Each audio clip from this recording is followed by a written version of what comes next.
शहरातून जाणारा महामार्गावरील उड्डाण पूल आजपासून सुरू।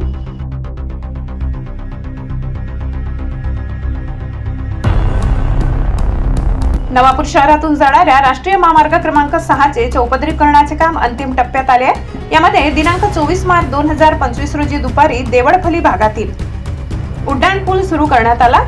त्याचा शुभारंभ ट्रॉफी पोलीस रवींद्र भाई यांच्या टीमने पूजन करून या उड्डाण पुलाचे उद्घाटन करून वाहनांना आज दुपारपासून सोडण्यात आले। नवापूर शहरालगत राष्ट्रीय महामार्गाचे काम सुरू असल्यामुळे वाहतुकीची समस्या निर्माण झाली। अशातच राज्य परिवहन महामंडळाच्या बस या सुद्धा शहरातून जात होत्या, त्यामुळे शहरात वाहतुकीची कोंडी निर्माण होती आणि त्यामुळे वाहनांच्या रांगा मोठ्या प्रमाणात लागत होत्या। मात्र आजपासून उड्डाण पूल सुरू करण्यात आल्यामुळे काही प्रमाणात वाहतुकीची समस्या कमी होणार आहे। ब्युरो रिपोर्ट, नवापूर गर्जना न्यूज चॅनल नेटवर्क।